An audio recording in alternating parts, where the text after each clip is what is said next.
இன்னைக்கு மாலையிலும் நம்முடைய பரலோக தகப்பனை குறித்து சிலவற்றை நான் உங்களோடு பகிர்ந்து கொள்ள விரும்புகிறேன். அவர் ஹெவன்லி ஃபாதர் என்கிற காரியத்தை நான் இன்றைக்கு பார்க்க போகிறோம். நான் காலையில் சொன்னபடி பைபிளில் ஹெவன்லி ஃபாதரை குறித்து சொல்லப்பட்டிருக்கிறது, பயாலஜிக்கல் ஃபாதர்ஸை குறித்து சொல்லப்பட்டிருக்கிறது, என்னமாக ஸ்பிரிச்சுவல் ஃபாதர்ஸை குறித்து சொல்லப்பட்டிருக்கிறது. பரலோக தகப்பன், சரீரப்பிரகாரமான தகப்பன், ஆவிக்குரிய தகப்பன்மார்கள் என்று சொல்லி பார்க்கிறோம். நம்ம இந்த உலகத்திலே வருவதற்கு காரணமாக இருந்தவர்கள் சரீரப்பிரகாரமான தகப்பன்மார்கள். அப்பா இல்லாமல் நம்ம முடியாது, உலகத்தில் பிறக்க முடியாது. அதே போல நாம் மறுபடியும் பிறப்பதற்கு என்னுமாக நம்மை கர்த்தருடைய வழியிலே நடத்துவதற்கு ஆண்டவர் ஆவிக்குரிய தகப்பன்மார்களை, spiritual parents, spiritual fathers, spiritual கைட்ஸை ஆண்டவர் தருகிறார். ஆகவே அப்படிப்பட்ட தகப்பன்மார்களை குறித்து நம்ம வாசிக்கிறோம். ஆனால் இன்றைக்கு மாலையில் என்ற செய்தியின் தலைப்பு நோ யுவர் ஹெவன்லி ஃபாதர். உங்களுடைய பரலோக தகப்பனை அறிந்து கொள்ளுங்கள். நீங்கள் வேதத்தில் விசேஷமாக சுவிசேஷங்களில் பார்த்தீங்கன்னா பல முறை இந்த வார்த்தை பிதா பிதா என்கிற வார்த்தை வருகிறது. ஃபாதர், ஆண்டவராக இயேசு கிறிஸ்து அவர் போதித்த அந்த சுவிசேஷங்களில் விசேஷமாக யுவர் ஃபாதர் அப்படின்னு சொல்றார், அவர் ஃபாதர் அப்படின்னு சொல்றார், மை ஃபாதர் அப்படின்னு சொல்றார். என் தகப்பன், என் பிதா, உங்கள் பிதா, அப்புறம் எங்கள் பிதா என்று நீங்கள் விசேஷமாக ஒரு 2 அதிகாரத்தை மாத்திரம் பார்த்தீங்கனாலே அந்த காரியம் சொல்லப்பட்டிருக்கு. ஆனால் சுவிசேஷங்களில் பல முறை இருக்குது. குறிப்பாக யோவான் சுவிசேஷத்தில் 100க்கு அதிகமான முறை பிதா என்கிற வார்த்தை வருகிற நம்ம பார்க்கிறோம். நீங்கள் மத்தேயு 6ஆம் அதிகாரத்தில் 4ஆம் வசனத்தில் பாருங்க, அங்கே போட்டிருக்கு 4ஆம் வசனத்தில் அந்தரங்கத்திலே பார்க்கிற உன் பிதா. யார் பிதா? உன் பிதா, யுவர் ஃபாதர் அப்படின்னு சொல்லப்பட்டிருக்கிறது. 6ஆம் வசனத்திலே யுவர் ஃபாதர், 18ஆம் வசனத்தில் யுவர் ஃபாதர் அப்படின்னு சொல்லப்பட்டிருக்கிறது. 9th verseல 9ஆம் வசனத்தில் பாருங்க, அங்கே என்ன போட்டிருக்குது? பரமடையில் இருக்கிற எங்கள் பிதா, அவர் ஃபாதர், எங்கள் பிதா அப்படின்னு சொல்லப்பட்டிருக்கிறது. 7ஆம் அதிகாரத்துக்கு வருவீங்கன்னா 21ஆம் வசனத்தில், 7ஆம் அதிகாரம் 21ஆம் வசனத்தில் அங்கே போடப்பட்டிருக்கிறது பரலோகத்தில் இருக்கிற என்ன பிதா? என் பிதா, என் பிதா என்று சொல்லி அங்கே சொல்லப்பட்டிருக்கிற பார்க்கிறோம். பரலோகத்தில் இருக்கிற என் பிதா என்னமாக மத்திய 6ஆம் அதிகாரம் 32ஆம் வசனத்தில் அங்கே பிதான்னு மாத்திரம் இல்லை, பரமபிதா, பரமண்டங்களில் இருக்கிற பிதா, ஹெவன்லி ஃபாதர் அப்படின்னு சொல்லி போடப்பட்டிருக்கிறது. So we are going to learn something from the characteristics of our heavenly father. நம்முடைய பரலோக தகப்பனுடைய குணங்கள் என்ன என்று சொல்லி சிலவற்றை பார்த்துவிட்டு அந்த பரலோக தகப்பனுடைய எதிர்பார்ப்பு என்ன, எக்ஸ்பெக்டேஷன்ஸ் என்ன அப்படிங்கிறதையும் சிலவற்றை நான் உங்களோடு இந்த மாலை வேளையிலே பகிர்ந்து விரும்புகிறேன். The characteristics of our heavenly father and the expectations of the heavenly father என்கிற காரியத்தை இன்றைக்கு நம்ம பார்க்க போகிறோம். நம்முடைய ஆண்டவர் நமக்கு ஒரு நல்ல மாதிரியாக இருக்கிறார். ஹல்லேலூயா. நம்முடைய பரலோக தகப்பனுடைய மிக முக்கியமான ஒரு குணம் என்ன சொன்னால் அவர் அன்புள்ளவர். Hallelujah. Is a loving father. இல்லாவிட்டால் நான் ஆங்கிலத்தில் சில வார்த்தையின் அடிப்படையில் உங்களோடு பேச விரும்புகிறேன். பி என்கிற வார்த்தையின் அடிப்படையில், எழுத்தின் அடிப்படையில் passionate father. He is a passionate father. அவர் அன்புள்ள தகப்பனாக, he is a loving father. நம்முடைய பரலோக தகப்பன் அவர் அன்புள்ள தகப்பன். ஹல்லேலூயா. 1 யோவான் 3ஆம் அதிகாரம் 1ஆம் வசனத்தை நீங்கள் வாசித்தீங்கன்னா 1 யோவான் 3ஆம் அதிகாரம் 1ஆம் வசனத்தில் நாம் தேவனுடைய பிள்ளைகள் என்று அழைக்கப்படுவதனாலே பிதாவானவர் நமக்கு பாராட்டின அன்பு எவ்வளவு பெரிதென்று பாருங்கள். எவ்வளவு பெரிது. How great is the love the Father has lavished on us என்று சொல்லப்பட்டிருக்கிறது. நம்முடைய பரமபிதா, பரலோக தகப்பன் எவ்வளவாக நம்மை நேசித்து நம்ம எல்லாரும் எப்படி அழைக்கிறாரா? பிள்ளைகள் என்று அழைக்கிறார். ஹல்லேலூயா. அது மாத்திரமல்ல, அவருடைய அன்பின் வெளிப்பாட்டை பல விதத்தில் நாம் வாசிக்கிறோம். யோவான் 3ஆம் அதிகாரம் 16ஆம் வசனம் நம்ம எல்லாருக்கும் தெரியும். என்ன சொல்லப்பட்டிருக்கிறது? தேவன் தம்முடைய ஒரே பேரான குமாரனை விசுவாசிக்கிறவன் எவனோ அவன் கெட்டு போகாமல் அவரை தந்தரலே இவ்வளவாய் உலகத்திலே நித்திய ஜீவன் அடைமடிக்க அவரை தந்தரலே இவ்வளவாய் உலகத்திலே அன்பு கூர்ந்தார். God so loved the world. இந்த வார்த்தைகள்லாம் பாருங்க, so loved the world. அங்க என்ன பார்த்தோம்? 1 யோவான் 3:1 எவ்வளவு பெரிதான அன்பு, how great is the love அப்படின்னு சொல்லப்பட்டிருக்கிறது. இங்க என்ன போட்டிருக்கு? 3:3 so என்னது? God so loved the world. இவ்வளவாய் உலகத்தில் அன்பு கூர்ந்தார். ஆண்டவருடைய அன்பு அப்படிப்பட்ட அன்பாக இருக்கிறது. அவர் heavenly father has great passion and love towards his children. He is not an unkind and cruel father. இன்னைக்கு நிறைய ஃபாதர்ஸை பார்க்குறோம். நான் காலையில் சொன்னேன் சில ஃபாதர்ஸை பற்றி. அப்படிதானே?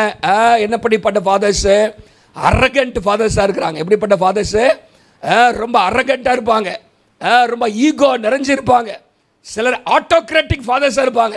அவங்க சொல்கிறத நடக்கணும், செய் அப்படின்னா செஞ்சிடணும், நடக்கணும். ஆட்டோக்ராட்டிக், அவங்க பிக் பாஸ் மாதிரி, என்னது பாஸ் அவங்க தான். அப்படிப்பட்ட ஃபாதர். அப்யூசிவ் ஃபாதர்ஸாக இருக்கிறாங்க, அப்யூசிவ் ஃபாதர்ஸ். இப்படிப்பட்ட கொடுமையப்படுத்துகிற பயங்கரமாக வன்முறை வீட்டில் என்னவா இருக்கும்? சில இடத்துல வன்முறை நிறைந்த வீடாக இருக்கும், அப்யூஸ், வைலன்ஸ். ஆனால் அப்படி நம்முடைய ஃபாதர் எப்படின்னா, நம்முடைய பரலோக தகப்பன் is not an unkind and cruel father. He is a loving and compassionate father. ஹல்லேலூயா. நம்முடைய தகப்பன் அவர் இரக்கமுள்ளவர், அன்புள்ளவர், மனதுருக்கமுள்ளவர் என்று சொல்லி நம்ம பார்க்கிறோம். அவரோடு கூட நாம் ஐக்கியமாக இருக்க வேண்டும் என்று சொல்லி ஆண்டவர் விரும்புகிறார். ஆண்டவருடைய அன்புக்கு ஏராளமான உதாரணங்கள் பைபிளில் இருக்குது. நம்மை ஆண்டவர் நேசிக்கிறார், நமக்காக தம்முடைய குமாரனை அவர் இந்த உலகத்திலே அனுப்பினார் என்றெல்லாம் நம்ம பார்க்கிறோம். So number 1, what we need to know about our father is, heavenly father is a loving father. ஹல்லேலூயா. ரெண்டாவதாக அதன் அடிப்படையில் அதோடு கோர்வையாக வர்றது, அவர் மன்னிக்கிற தகப்பன். எப்படிப்பட்ட தகப்பன்? is a forgiving or pardoning father. is a pardoning father. அந்த உவமையை தான் நான் வாசிக்கிறோம். லூக்கா 15ஆம் அதிகாரம், ப்ராடிகல் சன். அங்கே இந்த தகப்பனுடைய குணத்தை குறித்து அங்கே சொல்லப்படுகிறது. அங்கே தகப்பனுடைய அன்பையும் நம்ம பார்க்கிறோம். அந்த அன்பு எப்படி வெளிப்படுதுன்னா, மன்னிக்கிறதுல வெளிப்படுது. மன்னிக்கிற தகப்பனாக லூக்கா 15ஆம் அதிகாரம் 11ஆம் வசனத்திலிருந்து அந்த உவமை ஆரம்பிக்கிறது.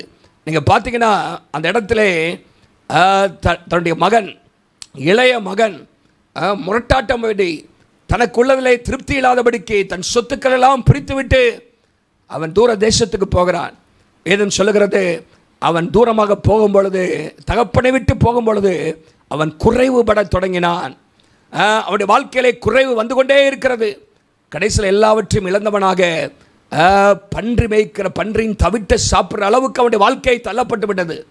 அப்போ தான் அவனுக்கு புத்தி வருது, தகப்பன் வீட்டில் எவ்வளோ சந்தோஷமாக இருந்தோம், எவ்வளவு ஆசீர்வாதமாக இருந்தோம். எத்தனையோ பேர் நம்மளை பணிந்து கொள்வார்கள், பல காரியங்களாக இருக்குது. ஆனால் இப்பொழுது தனிமையாக இப்படிப்பட்ட ஒரு நிலைமைக்கு தள்ளப்பட்டோமே என்று சொல்லி அவன் புத்தி தெளிந்தவனாக அவன் மறுபடியும் மனம் திரும்பி வருகிறான். அங்கே வேதத்தில் வாசிக்கிறோம், தகப்பனார் ஓடி போயினார். ஹல்லேலூயா. அவர் ஓடி போய் கட்டிப்பிடிச்சு, நீங்கள் 15ஆம் அதிகாரம், லூக்கா 15ஆம் அதிகாரம், நம்முடைய தகப்பன், பரலோக தகப்பனுக்கு ஒரு நல்ல உதாரணம். அவருடைய குணாதிசயங்கள் எப்படி எவ்வளோ அன்புள்ளவராக இருக்கிறார் என்று சொல்லி நம்ம இங்கே பார்க்கிறோம். 15ஆம் அதிகாரத்தில் பாருங்கள், 20ஆம் வசனத்தில், எழுந்து புறப்பட்டு தன் தகப்பன் வந்தான்.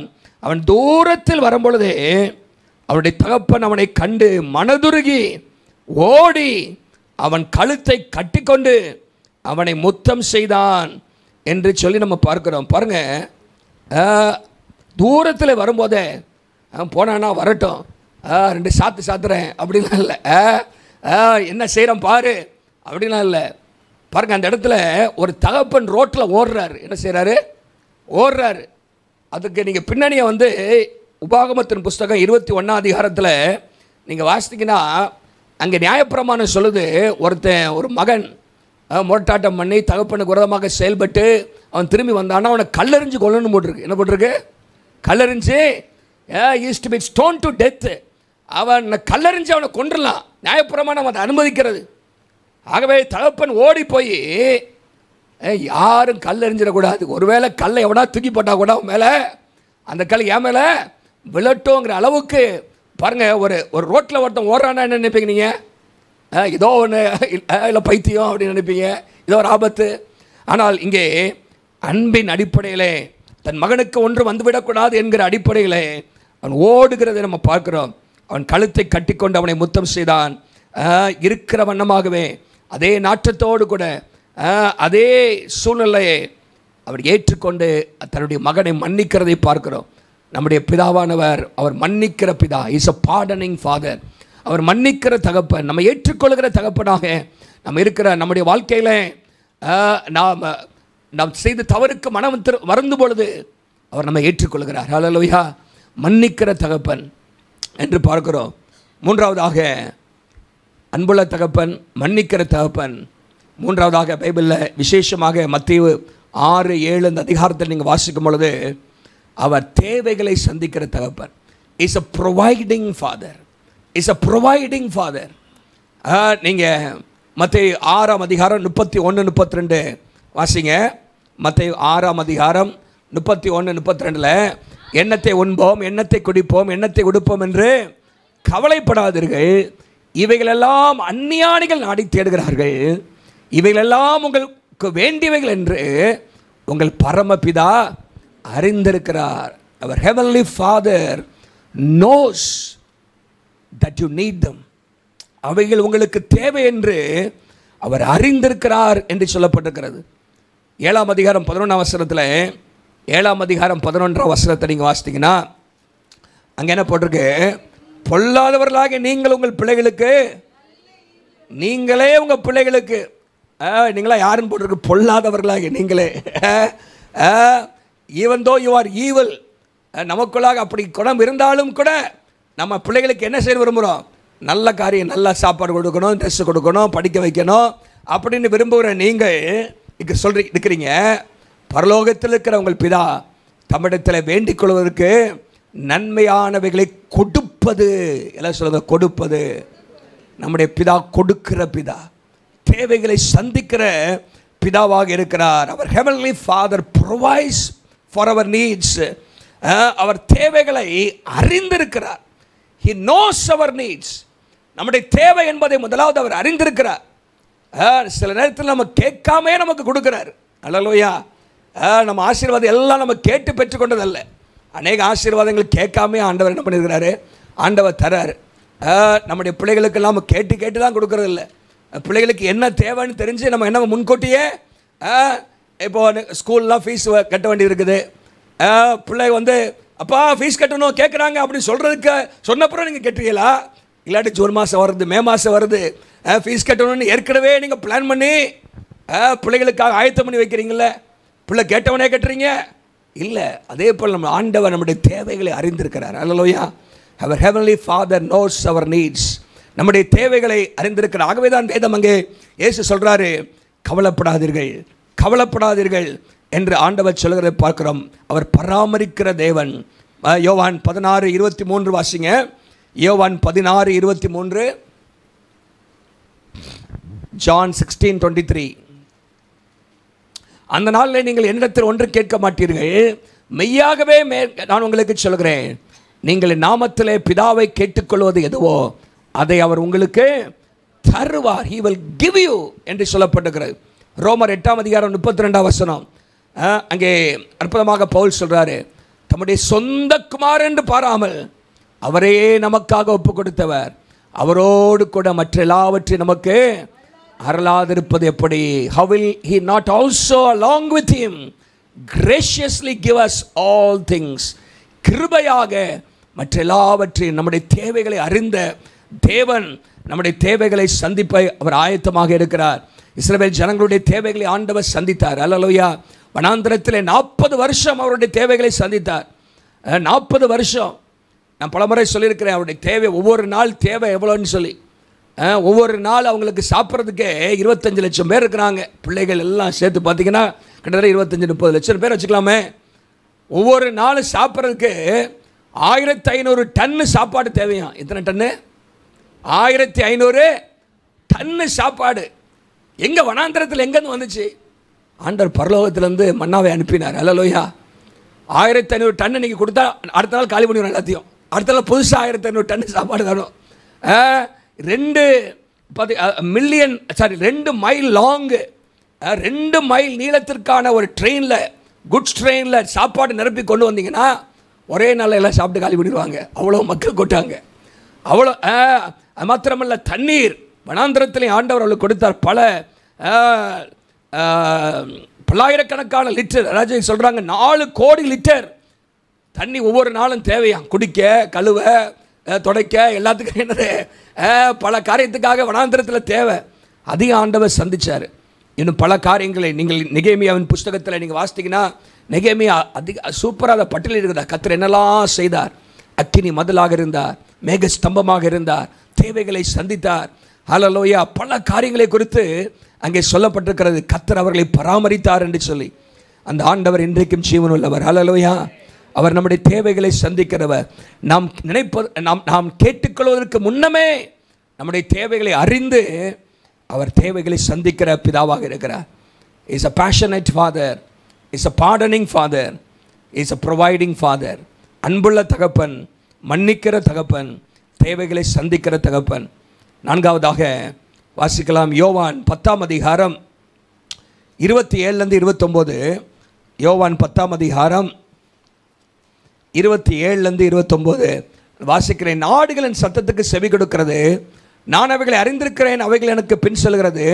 நான் அவைகளுக்கு நித்திய ஜீவனை கொடுக்கிறேன், அவர்கள் ஒரு காலம் கெட்டுப்போவதில்லை, ஒருவனும் அவைகளை என் கையிலிருந்து பறித்துக் கொள்வதும் இல்லை. அவைகளை எனக்கு தந்த பிதா எல்லாரிலும் பெரியவராக இருக்கிறார். அவைகளை என் கையிலிருந்து, பிதாவின் கையிலிருந்து பறித்து கொள்ள ஒருவனாலும் கூடாது.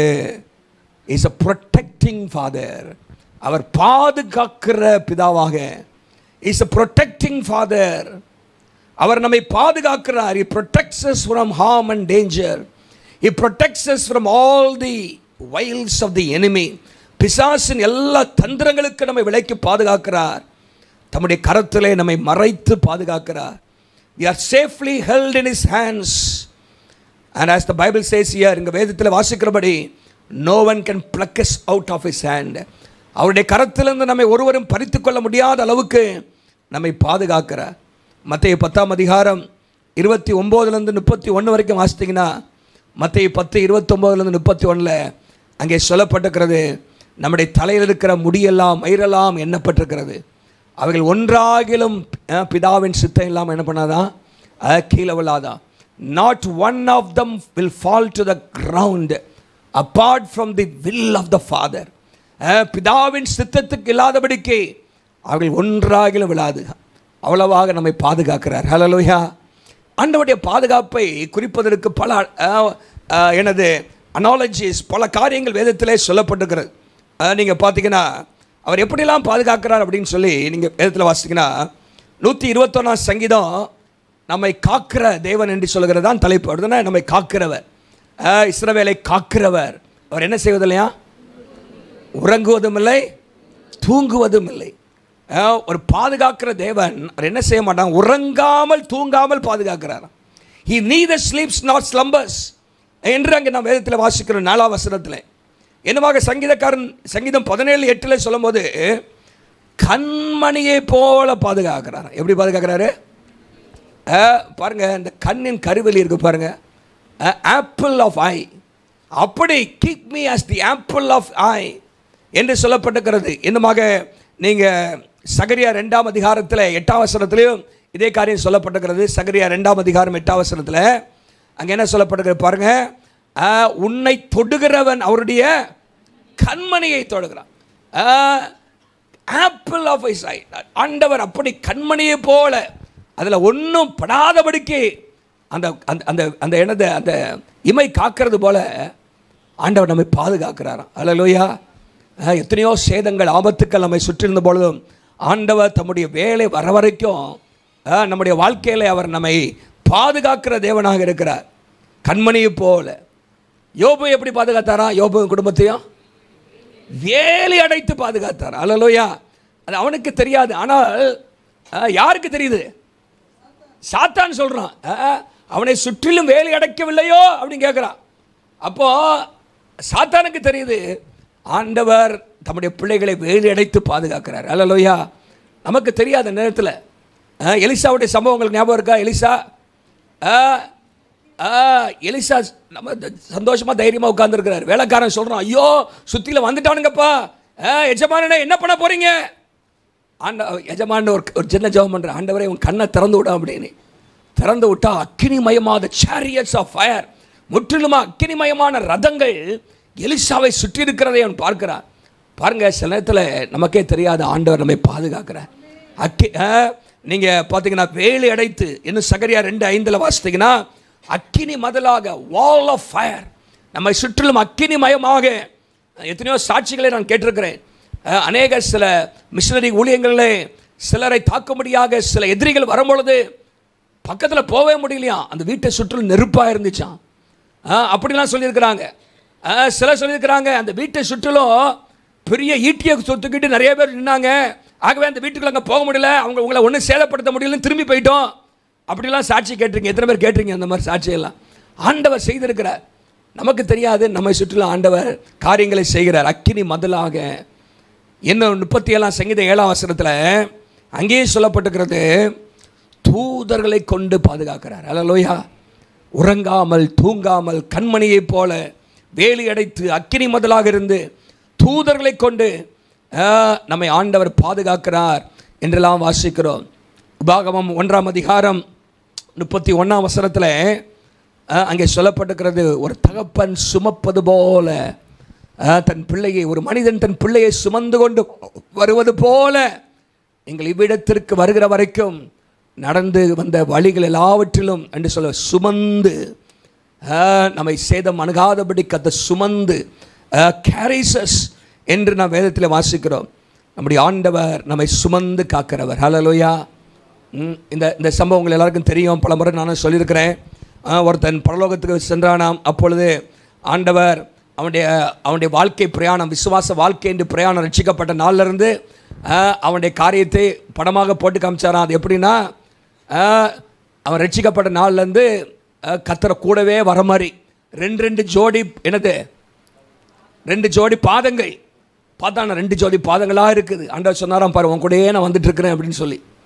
திடீர்னு ஒரு கட்டத்தில் என்ன இல்லையா, 2 ஜோடி பாதங்கள், ஒரு ஜோடி தான் இருந்துச்சான். ஒரு ஜோடி தான் ஒரு பாதம் இருந்துச்சான். அப்போ ஆண்டவர்கிட்ட கேட்டான், ஆண்டவரே இதுதான் ரொம்ப நெருக்கமான நேரம், அப்போ விட்டுட்டு போயிட்டே ஆண்டவரே, இந்த காலகட்டத்தில் தான் ரொம்ப நெருக்கடி, பிரச்சனை, போராட்டம், நிந்தைகள், அவமானங்கள் எனக்கு சந்திச்சிச்சு. அந்த நேரத்தில் காணுமே, ஒரு பாதம் தான், ஒரு செட்டு பாதம் தான் இருக்குதே அப்படின்னு சொல்லி ஆண்டவரை கேள்வி கேட்குமா. ஆண்டவர் சொன்னாராம், அப்பா அது உன் பாதம் இல்லை, அது ஏன் பாதம் அப்படின்னாராம். என்னது, இந்த 2 பாதங்களும் ஏன் பாதங்கள். அப்போ ஏன் பாதம் எங்கே போச்சு? ஆண்டவர் சொன்னா, உன்னை தூக்கிட்டு போனேன் அப்படின்னாராம். ஹல்லேலூயா. பாருங்கள், அதுதான் நம்முடைய தகப்பன். He carries us. நம்மை ஆண்டவர் பாதுகாக்கிறார். எத்தனையோ காரியங்கள் நம்மை சுற்றில் வந்தது, ஆனால் கர்த்தர் நம்மை பாதுகாத்திருக்கிறார், இனிமையும் பாதுகாப்பார். நம்முடைய வாழ்க்கையில் அவர் வைத்த திட்டமும் நோக்கமும் நிறைவேற வரைக்கும் அவர் நம்மை பாதுகாப்பார். ஹல்லேலூயா. அவர் நம்மை பாதுகாக்கிற தகப்பன். 4வதாக வாசிக்கலாம். நல்லா, எபிரேயர் 12 5-11. எபிரேயர் எடுங்க, எபிரேயர் 12 5 போட்டிருக்குது. கர்த்தர் எவனிடத்தில் அன்பு கூறுகிறாரோ அவனை அவர் சிட்சித்து தாம் சேர்த்துக் கொள்கிற எந்த மகனையும் தண்டிக்கிறார். எல்லாம் சொல்லுங்க, தண்டிக்கிறார். எந்த மகனையும் என்று பிள்ளைகளுக்கு சொல்லுகிறது போல உங்களுக்கு புத்திமதி சொல்லுகிறதை மறந்துங்க. நீங்கள் சிச்சையை சகிக்கிறவர்களாக இருந்தால் தேவன் உங்களை புத்திரராக எண்ணி நடத்துகிறார்.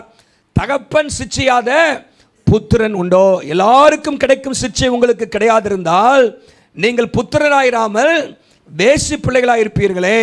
அன்றியும் தம்முடைய சரீரத்தின் தகப்பன்மார்கள் நம்மை சிட்சிக்கும் போது அவர்களுக்கு நாம் அஞ்சி நடத்திருக்க நாம் பிழைக்கத்தக்கதாக ஆவியின் பிதாவுக்கு, நம்முடைய பிதாவு என்ன எப்படிப்பட்டவரா? ஆவியின் பிதா, எனது ஃபாதர் ஆஃப் அவர் ஸ்பிரிட்ஸ், ஆவியின் பிதாவுக்கு வெகு அதிகமாக அடங்கி நடக்க வேண்டும் அல்லவா?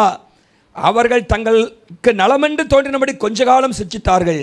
இவரோ தம்முடைய பரிசுத்தத்திற்கு நாம் பங்குள்ளவர்களாகும்படி நம்முடைய பிரயோஜனத்திற்காக சிட்சிக்கிறார். எந்த சிட்சையும் சற்காலத்தில் சந்தோஷமாக காணாமல் துக்கமாய் காணும், ஆகிலும் பிற்காலத்தில் அதில் பழையினவர்களுக்கு அது நீதியாகிய சமாதான பலனை தரும். ஹல்லேலூயா. சிட்சிக்கிற தகப்பன், தண்டிக்கிற தகப்பன். இல்லாவிட்டால் எதுக்காக தண்டிக்கிறாரா? 10ஆம் வசனம் போட்டிருக்கு, தம்முடைய பரிசுத்தத்துக்கு நாம் பங்குள்ளவர்களாகும்படி, that we may share in his holiness, that we may be partakers of his holiness. அவருடைய பரிசுத்தத்திலே நாம் பங்குள்ளவர்களாக மாறும்படி நம்மை சிட்சிக்கிறார். அப்போ என்னுடைய பாயிண்ட் என்னன்னா, he is a purifying father. He purifies us. He makes us partners in his holiness by disciplining us, by chastising us. என்று நாம் அங்கே வேதத்தில் வாசிக்கிறோம். நம்மை சிட்சித்து நம்மை சரிப்படுத்துகிறார். ஹல்லேலூயா. தகப்பன் சிட்சியாத நம்ம அங்கே போட்டுருக்கு பாருங்க, யாரை சிட்சிக்க மாட்டோமா? மற்ற பிள்ளைகளை நம்ம தண்டிக்க மாட்டோம். ஊரா விட்டு பிள்ளைய நம்ம என்ன பண்ண மாட்டோம்? தண்டிக்க மாட்டோம். தப்பு பண்ணாலும் எப்போ அவங்க பெற்றோர் பார்த்துக்கிட்டும்பா. ஆனால் நம்ம பிள்ளைய என்ன பண்ணுவோம்? தண்டிப்போம். நம்ம பிள்ளைய கண்டித்து வளர்ப்போம். அங்கே அதான் சொல்லப்பட்டிருக்கிறது. அங்கே போடப்பட்டிருக்கு பாருங்கள், நீங்கள் சிட்சையை சகிக்கிறவராக இருந்தால் தேவன் உங்களை புத்திரராக நடத்துகிறார். அப்போது நம்முடைய வாழ்க்கையில் ஆண்டவர் நம்மை கண்டிக்கிறார். ஹல்லேலூயா. சிட்சிக்கிறார். எவைகள்லாம் நீங்கள் பார்த்தீங்கன்னா ஆண்டவர் எப்படிலாம் நம்மை சுத்திகரிக்கிறார். நான் பரமபிதா, நீங்கள் யோவான் 15:3 வாசிங்க.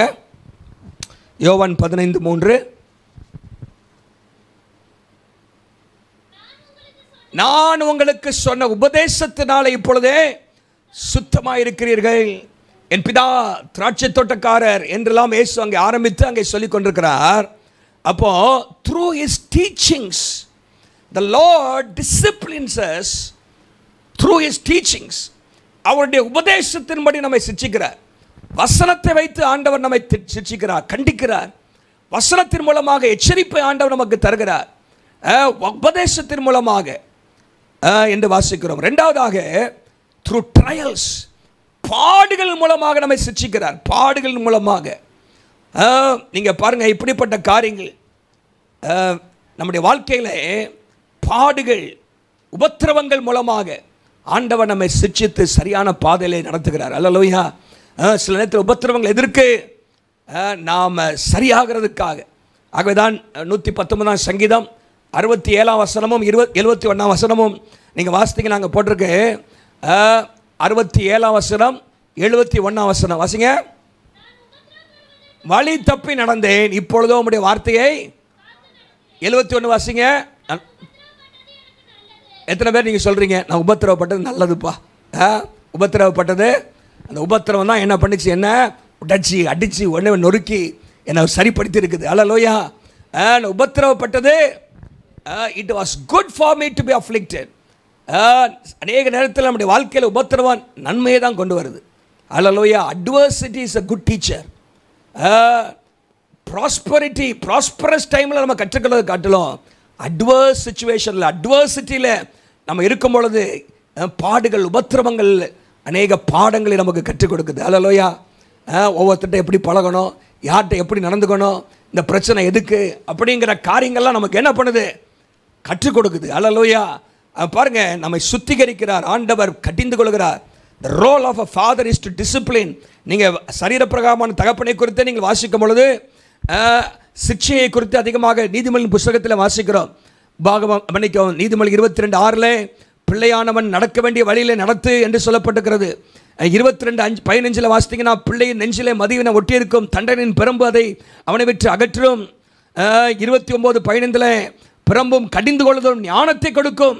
தன் இஷ்டத்துக்கு விடப்பட்ட பிள்ளையோ தன் தாய்க்கு வெட்கத்தை உண்டு பண்ணுகிறான் என்று சொல்லப்பட்டிருக்கிறது. தன் இஷ்டத்துக்கு விடப்பட்ட பிள்ளை. அநேக நேரத்தில் ஆண்டவர் உண்மையாக நேசிச்சோன்னா நம்ம ஆண்டவர் நம்ம இஷ்டத்துக்கு விட்டுற மாட்டார். அல்லேலூயா. நீங்கள் ஜெபம் பண்ணணும், ஆண்டவரே என் இஷ்டத்துக்கு என்னை விட்டுறாதுங்க ஆண்டவரே. அப்பப்போ கொக்கி போட்டு என்னை இழுத்துருங்க. என்ன பண்ணுங்கள்? எங்கேயாவது நான் இஷ்டத்துக்கு போயிடக்கூடாது. என்ன செய்யணும்? ஆண்டவரே உம்முடைய சிட்சை எனக்கு தேவை, உம்முடைய ஆலோசனை தேவை, என்னை உம்முடைய வழியில் உம்முடைய சித்தத்தின் மையத்தில் வச்சுக்கலாம் அப்படின்னு சொல்லும் போது கர்த்தர் நம்மை ஆண்டவர் சிட்சித்து சரிப்படுத்துகிறார். அல்லேலூயா. சரி, அப்போது அவர் நம்மை சிட்சித்து பரிசுத்தமாக்கு. இதெல்லாம் எதுக்குன்னா அவருடைய பரிசுத்தத்திலே நாம் பங்குள்ளவர்களாக மாற, that we will be partakers in his holiness என்று வாசிக்கிறோம். அவரை போல நம்ம மாறுவதற்கு எத்தனை பாயிண்ட் ஆச்சு? 5. ஆறாவதாக he is a everlasting father or eternal permanent father. ஒரு அல்ல சொல்லுங்க பார்க்கலாம். அவர் நித்திய தகப்பன். இந்த உலகத்தில் சிலர் இங்கே வந்திருக்கிற சிலர் உங்கள் தகப்பனை இழந்திருக்கலாம். நீங்கள் நம்முடைய தகப்பனார் நம்ம கடைசி வரைக்கும் நம்ம கூட வரப்போகிறது இல்லை. ஆகவே தான் இந்த உலகத்தில் ஒரு பாட்டு உண்டு, அப்படி தானே? வீடு வரை உறவு, வீதி வரை மனைவியா? சரி, மனைவி. காடு வர, கடைசி வர யாரோ வர முடியாது. ஆனால் கடைசி வரை நம்ம ஆண்டவர் வராரு. அல்லேலூயா. 9ஆம் அதிகாரம் 6ஆம் வசனத்தில் ஏசாயா அவரை குறித்து சொல்லப்பட்டிருக்கிறது. Is an eternal everlasting father, is a permanent father. நம்முடைய வாழ்க்கையில் அவர் எப்பொழுது நம்மோடு இருக்கிறார். Our earthly fathers may pass away from this world, but our heavenly father is always with us. நீங்கள் அவரை குறித்து சொல்லும் பொழுது நம்முடைய பரமபிதாவை is a father to the fatherless அப்படின்னு போட்டிருக்கு. என்ன போட்டிருக்கு? is a father to the 68ஆம் சங்கீதம் 5ஆம் வசனம். திக்கற்ற பிள்ளைகளுடைய தகப்பன், திக்கற்ற பிள்ளைகளுக்கு தகப்பன். is a father to the fatherless. நம்முடைய உலகத்திலே சில நேரத்திலே சிறு வயதாக இருக்கும் போதே நம்முடைய தகப்பன்மார்களை இழந்து விடுகிறார்கள். வாலிப வயதில் இழந்து விடுகிறோம் சில நேரத்தில். பட் அவர் ஃபாதர், அவருக்கு பேர் என்ன? Is a father to the fatherless. Alleluia. நம்முடைய ஆண்டவர் நம்மோடு எப்போவுமே இருக்கிறார். நம்முடைய சத்தத்தை அவர் கேட்குறாரு, நம்முடைய விண்ணப்பத்தை அவர் கேட்குறாரு என்று சொல்லி பார்க்கிறோம். அதே வசனத்தில் போட்டிருக்கு, விதவைகள், திக்கற்ற பிள்ளைகளுக்கும் விதவைகளுக்கும் is a defender of widows என்று நாம் பார்க்கிறோம். திக்கற்ற பிள்ளைகளுக்கு அவர் தகப்பனாக இருக்கிறார். பாருங்க, இந்த உலகத்தில் எந்த ஒரு மார்க்கமும் கடவுளை அப்பான்னு கூட விடலை. எந்த மார்க்கத்திலேயாவது போய் கடவுளை அப்பா அப்படின்னு, தெய்வமே அப்படின்னு கூப்பிடுவாங்க, கடவுளே. ஆனால் நம்ம மாத்திரம்தான் அப்பான்னு கூப்பிடுறோம். அல்லேலூயா. அப்பா பிதாவே என்று அழைக்கத்தக்க புத்திர சுகாயத்தை ஆண்டவர் நமக்கு தந்திருக்கிறார். பிள்ளைகளாக கர்த்தர் மாற்றியிருக்கிறார். ரோமர் 8ஆம் அதிகாரம் 15ஆம் வசனத்தில் God has given us a spirit of adoption. புத்திர சுவிகாரத்தின் ஆவியை கர்த்தர் நமக்கு என்ன பண்ணுறாரு? ஆண்டவர் தந்திருக்கிறார் என்று சொல்லி பார்க்கிறோம். அடிமைத்தனத்தின் ஆவி அல்ல, புத்திரராக எப்படி கொள்ளலாம்? அப்பா பிதாவே என்று கூப்பிடத்தக்க. இதுதான் ரோமர் கலாத்தியர்லையும் வாசிக்கிறோம். கலாத்தியர் 4ஆம் அதிகாரம் 5ஆம் வசனம் பாருங்க. கலாத்தியர் 4ஆம் அதிகாரத்திலும் அங்கே சொல்லப்பட்டிருக்கிற 6ஆம் வசனத்தில், நீங்கள் புத்திரராக இருக்கிறபடியால் அப்பா பிதாவே என்று கூப்பிடத்தக்கதாக தேவன் தமது குமாரனுடைய ஆவியை உங்கள் இருதயங்களில் அப்பா பிதாவே. அல்லேலூயா. ஆகவே தான் இயேசு நமக்கு கற்றுக் கொடுத்தாரு எப்படி ஜெபிக்கணுமா? பரமண்டலத்தில் இருக்கிற பிதாவே, our heavenly father, our father who art in heaven என்று சொல்லி ஜெபிக்க அவர் கற்றுக் கொடுக்கிறதை நம்ம பார்க்கிறோம். Is our father. ஹல்லேலூயா. நம்முடைய ஆண்டவர் என்னமாக யாக்கோபு 1:27 வாசிங்க. யாக்கோபு 1ஆம் அதிகாரம் 27ஆம் வசனத்தை நான் வாசிக்கிறேன். திக்கற்ற பிள்ளைகளும் விதவைகளும் படுகிற உபத்திரவத்தில் விசாரிக்க உலகத்தால் கரைபடாதபடி தன்னை காத்துக்கொள்ளுமே பிதாவாகிய தேவனுக்கு முன்பாக நாமும் அப்படி திக்கற்ற பிள்ளைகளுக்கு உதவி செய்ய வேண்டும் என்கிற காரியத்தை ஆண்டவர் அங்கே கற்றுக் கொடுக்கிறதை நாம் இங்கே பார்க்கிறோம். சரி, அடுத்ததாக இப்போ எத்தனாச்சு? 6. 7ஆவதாக பைபிளில் போட்டிருக்கு, இஸ் அ பர்ஃபெக்ட் ஃபாதர். அவர் பூரண சர்க்குனர். மத்தேயு 5ஆம் அதிகாரம் 48ஆம் வசனத்தில் வாசிக்கிறோம். மத்தேயு 5:48 என்ன சொல்லப்பட்டிருக்கிறது? ஆகையால் பரலோகத்தில் இருக்கிற உங்கள் பிதா பூரண சர்க்குனராக இருக்கிறது போல நீங்களும் be perfect as your heavenly father is perfect. நம்முடைய பிதாவிட்ட எந்த ஒரு குறையுமே இல்லை. ஹல்லேலூயா. அவர் பூரணமானவர், தீமையை பார்க்கக்கூடாத சுத்த கண்ணன் என்று நாம் வேதத்தில் வாசிக்கிறோம். அவர் பரிசுத்தமுள்ள பிதா, பூர்ணமானவர், எல்லாவற்றிலும் பூர்ணமானவர். அவர் அன்பிலே பூர்ணமானவர், இரக்கத்திலே பூர்ணமானவர், எல்லா குணத்திலும் பர்ஃபெக்ட். அவர் ஒரு சொல்லுங்க பார்க்கலாம். சிலர் சிலத்தில் பர்ஃபெக்டாக இருப்பாங்க, ஆனால் நிறைய இதில் வீக்காக இருப்பாங்க. ஆனால் நம்முடைய ஆண்டவர் எல்லாவற்றிலும் பர்ஃபெக்ட் ஆனவர். ஒரு சொல்லுங்க பார்க்கலாம். Is perfect in everything. அவர் செயல்பாட்டிலே பர்ஃபெக்ட் ஆனவர், குணாதிசயத்திலே பர்ஃபெக்ட் ஆனவர், நம்முடைய ஆண்டவர் பூர்ண சர்க்குணர். ஹல்லேலூயா என்று வேதத்திலே வாசிக்கிறோம். சரி, ஒரு பக்கம் நம்ம 7 பாயிண்ட் பார்த்துட்டோம். இப்போ ஒன்று நான் சொல்லி முடிக்க விரும்புகிறேன். இந்த பிதாவானவர் நம்மிடத்தில் எதிர்பார்ப்பது என்ன? What does this heavenly father who is loving, pardoning, providing, protecting, purifying, one who is permanent and perfect, what does he expect of us? நம்மிடத்தில் அவர் எதிர்பார்க்கிற காரியம் என்ன அப்படின்னு சொன்னால் ஒரு 3 காரியம் குறிச்சிங்க. முதலாவதாக எபேசியர் 5ஆம் அதிகாரம் 1ஆம் வசனம். எபேசியர் 5ஆம் அதிகாரம் 1ஆம் வசனத்தில் வாசிங்க. ஆதலால் பிரியமான பிள்ளைகளை போல தேவனை பின்பற்றுகிறவர்களாகி be imitators of God as dearly loved children. என்ன ஆண்டவர் எதிர்பார்க்கிறார்னா, என்ன போல நீங்கள் இருக்கணும்னு எதிர்பார்க்கிறார். அல்லேலூயா. அவரை போல நம்ம இருக்கணும். we have to be imitators, emulators. அவரை ஃபாலோவர் பண்ணுற, be followers of the heavenly father, be imitators. அப்படின்னா அவர் அப்படியே காப்பி அடிங்க. என்ன செய்யணுமா? காப்பி அடிங்க. எதுலலாம் காப்பி அடிக்கலாம்? அவளை போல பரிசுத்தம், அவரை போல அன்பு. முதல் பாயிண்ட் சொன்ன அன்பு. பரலோக பிதாவான அன்புள்ள பிதா. எங்கள் அப்பா அன்புள்ளவர், நான் அப்படி இல்லை அப்படின்னு சொல்ல முடியுமா? அவரை போல் நம்ம என்ன பண்ணணும்? இருக்கணும். லவ்விங், கேரிங், ஃபர்கிவிங், இதெல்லாம் நம்முடைய பிதாவிட்ட காணப்படுறது போல நம்ம அவரை பின்பற்றுகிறவர்களாகி, அது 2ஆம் வசனத்தில் பாருங்கள், குறிப்பாக அன்பை குறித்து சொல்லப்படுகிறது. வாசிங்க 5:2.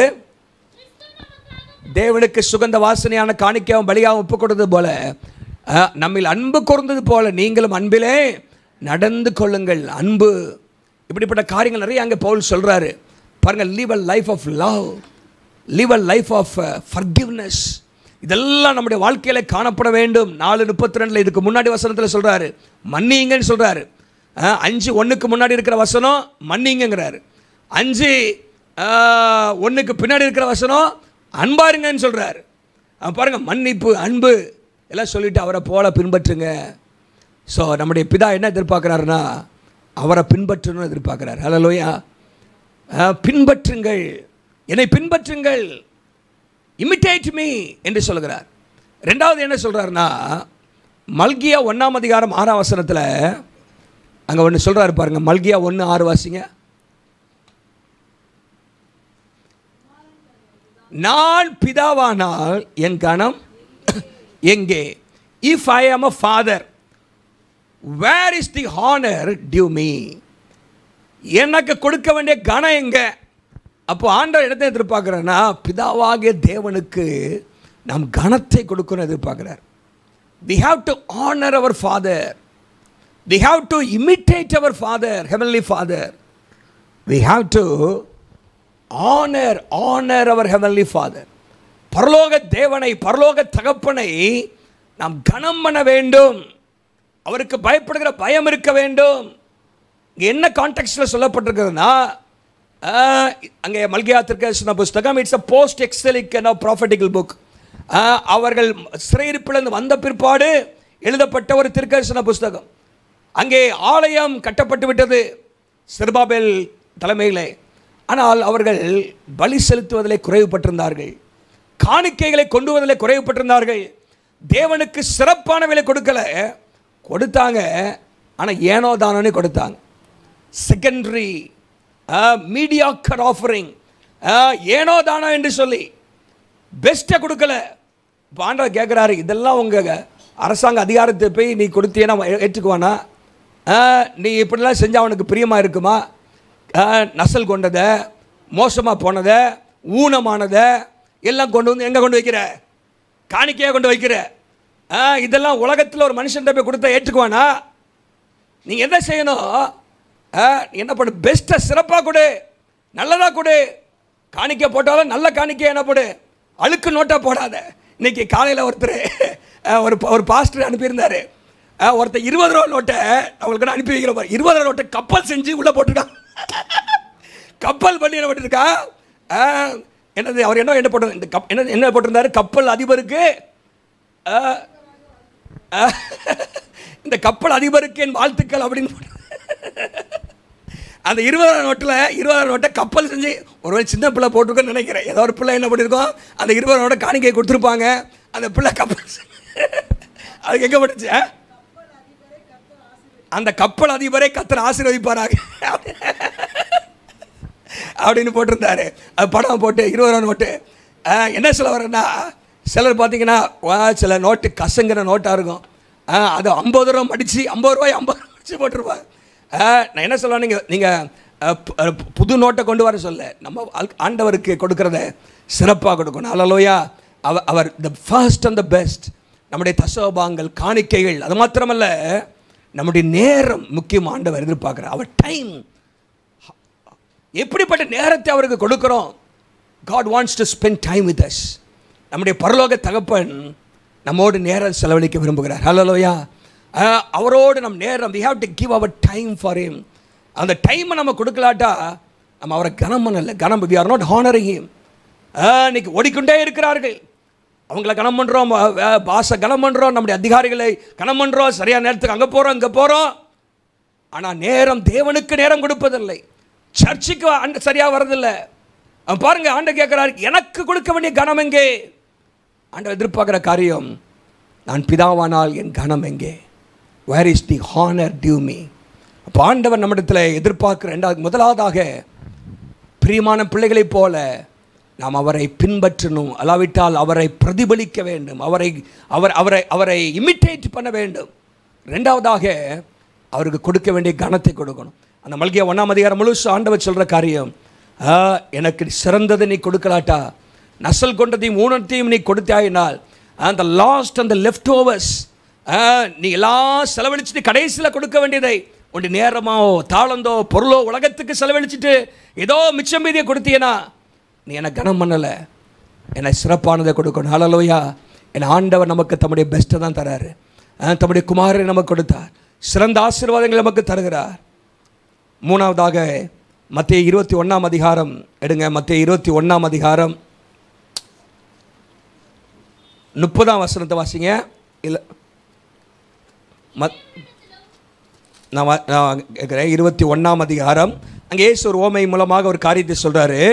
ஒரு மனுஷனுக்கு 2 குமாரர்கள் இருந்தார்கள். மூத்தவனிடத்தில் வந்து, மகனே, நீ போய் என் திராட்சை தோட்டத்தில் வேலை செய். அதற்கு அவன் மாட்டேன் என்றான். ஆகிலும் பின்பு அவன் மனஸ்தாபப்பட்டு போனான். இளையவனிடத்தில் அவன் வந்து அப்படியே சொன்னான், என் திராட்சை தோட்டத்தில் போய் வேலை செய். அதற்கு அவன் போகிறேன்னு சொல்லிட்டோம், என்ன பண்ணலையா? போகலை. ஒருத்தன் போக மாட்டேன்னு சொல்லிட்டு போகிறான், ஒருத்தன் போவேன்னு சொல்லிட்டு போக மாட்டேங்கிறான். ஆனால் தகப்பன் சொல்கிற காரியம், என் திராட்சை தோட்டத்தில் வேலை செய், ஒர்க் இன் மை வினியர்ட். தகப்பன் சொல்கிற காரியம், நீ வேலை செய். பாருங்கள், சிலர் சரிங்கிறாங்க, ஆனால் செய்ய மாட்டேங்கிறாங்க. ஆனால் ஒருத்தன் முதல்ல இல்லை அப்படி சொல்ல போகிறவன் அவன் மனஸ்தாபப்பட்டு அனுப்பினா வேலை செஞ்சான் போய். ஆண்டவர் மூன்றாவது நம்மகிட்ட எதிர்பார்க்குற காரியம், அவருடைய பணியை நாம் செய்ய வேண்டும்.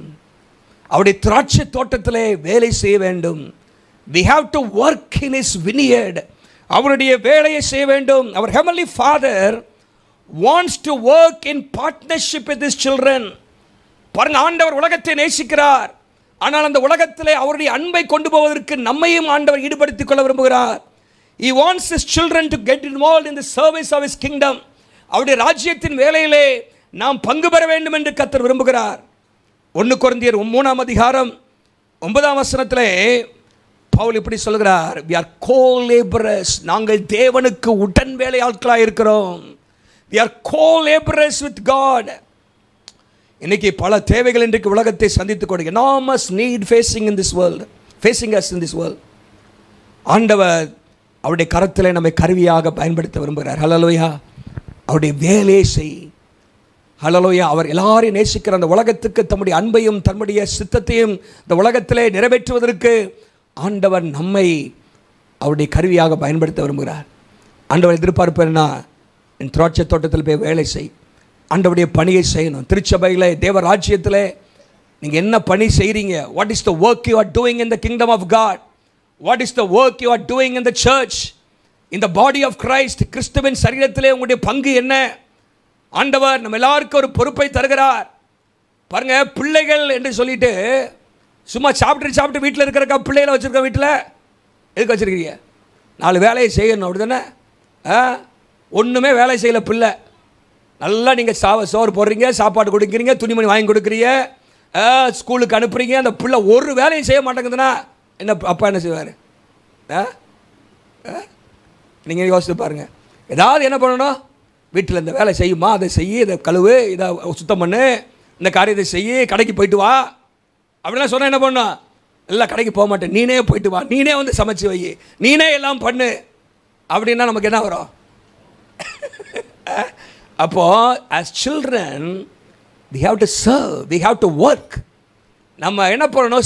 ஆண்டவர் சொல்கிற வேலை செய், திராட்சை தோட்டத்தில் வேலை செய், ஆண்டவருடைய ராஜ்யத்தில் வேலை செய் என்பது ஆண்டவருடைய என்னது? ஆண்டவருடைய சித்தம். அடுத்த வசனத்தில் போட்டிருக்கு, 31ஆம் வசனத்தில் சித்தம் செய்து, வேதம் அங்கே போட்டிருக்கு பாருங்க. 31ஆம் வசனம் 21, 31 அங்கே என்ன போட்டிருக்கு பாருங்க. இவ்விருவரில் எவன் தகப்பனுடைய சித்தத்தின்படி செய்தவன் என்று கேட்டார். எவன் தகப்பனுடைய? ஒருத்தன் போறேன்னு சொல்லிட்டு போக மாட்டேங்கிறான், போக மாட்டேன்னு சொல்லிட்டு போயிட்டான். அல்லேலூயா. அவன் தான் முந்தி. பாருங்க, ஆண்டவர் இதை இஸ்ரவேல் ஜனங்களுக்கும் மற்றவர்களுக்கும் உள்ள அந்த காரியத்தை சொன்னாலும் இங்கே ஒரு தகப்பனாக ஆண்டவர் சொல்லுகிற ஒரு காரியம் என்னன்னா, வேலை செய் திராட்சை தோட்டத்தில். ஹல்லேலூயா. 3 காரியம் இன்றைக்கி நம்ம பார்க்கணும். நம்ம how much we are imitating our heavenly father. நம்முடைய பரமபிதாவை எவ்வளவாக நாம் பின்பற்றுகிறோம். 2வது, எவ்வளவாக கனம் பண்ணுகிறோம். பரமபிதா கொடுக்குற வேலையை நம்ம எவ்வளவாக செய்கிறோம். இந்த 3 நம்ம வாழ்க்கையில் என்ன பண்ணணும்? கேட்டு பார்க்கணும். ஆண்டவருக்கு என்ன செய்கிறீங்க? ஆசீர்வாதத்தை தாரோன்னு சாப்பிட்டுக்கிட்டே உட்கார்றதில்லை. ஆண்டவரே உமக்காக என்ன செய்யட்டும்? போய் வேலை செய்யணும், சபையில் வேலை செய்யணும், தேவ ராஜ்யம் வளர்வதற்காக, திருச்சபை வளர்வதற்காக ஆண்டவர் தம்முடைய ராஜ்யத்தை திருச்சபையின் மூலமாக இந்த உலகத்தில் கட்டி கொண்டிருக்கிறார். திருச்சபை வளரும்போது தேவ ராஜ்யம் வளர்கிறது. அதில் என்னுடைய பங்கு என்ன? So these are the expectations of our heavenly father. ஆகவே கர்த்தர் அந்த கிருபைகளை நம்முடைய பரம தகப்பன் ஏங்குகிறார். என் பிள்ளை என்ன மாதிரி மாற மாட்டானா அப்படின்னு சொல்லி, என் பிள்ளை என்னை கனம் பண்ண மாட்டானா, என் பிள்ளை எனக்காக வேலை செய்ய மாட்டானா? ஒரு எல்லை சொல்லுங்க பார்க்கலாம். நம்ம எல்லோரும் எழுப்பி நிற்போமா? எழுப்பி நிற்போம்.